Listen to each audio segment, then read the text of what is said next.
Dia mengiris daging babi hutan merah dari dunia lain. Lalu dia merendamnya dalam saus jahe. Saat ini, dia mengiris kubis tipis-tipis. Dia memanaskan wajan, menambahkan minyak salad. Lalu, daging yang sudah dilumuri saus dimasukkan ke dalam wajan dan digoreng. Aromanya menyebar kemana-mana. Anak-anak tetangga sampai menangis karena lapar. Saat menggoreng, sausnya harus terus dioleskan ke daging.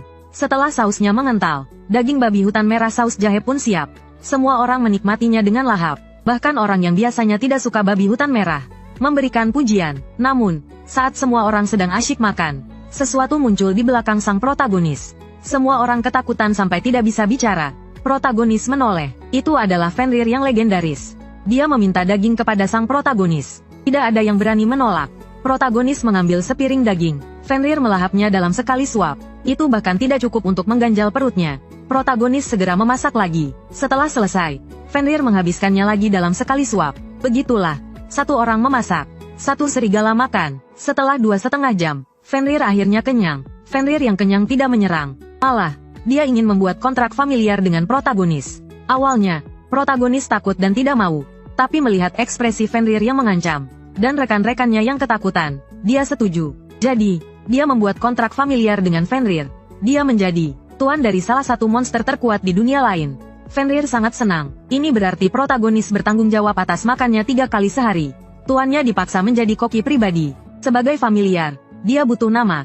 Si putih, si kecil. Nama-nama untuk anjing kecil, tidak cukup keren. Tidak cocok untuk Fenrir yang bisa menghancurkan satu negara. Akhirnya, diputuskan namanya Phil. Tak lama, waktu makan siang tiba. Tapi daging babi hutan merah mereka hampir habis. Protagonis meminta Phil untuk berburu sendiri jika ingin makan. Phil setuju. Dia segera pergi ke hutan. Rekan-rekannya kagum melihat protagonis bisa menyuruh Fenrir berburu. Mereka sangat mengaguminya. Tak lama, Fenrir kembali dengan seekor burung batu yang bahkan tim mereka tidak bisa kalahkan.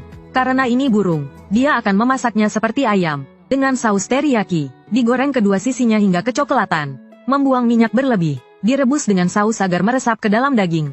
Tak lama, burung batu teriyaki dan sup bawang pun siap. Karena Phil makan banyak, dia membuatkan porsi untuk yang lain dulu. Terakhir, baru untuk Phil. Posisi tuan tidak boleh diganggu-gugat. Tapi, ada masalah saat memasuki perbatasan. Karena kekuatan Fenrir terlalu menakutkan. Para prajurit tidak percaya ada orang yang bisa menjinakkan monster seperti itu. Namun, setelah protagonis meminta Fenrir untuk bersikap baik, dan Fenrir berulang kali berjanji akan menurut asalkan diberi makan, ditambah dengan jaminan terus-menerus dari pemimpin regu bahwa protagonis telah menjinakkan Fenrir, para prajurit akhirnya mengizinkan mereka masuk. Setelah memasuki perbatasan, protagonis membayar 7 koin perak. Dia membayar lagi saat memasuki kota, dan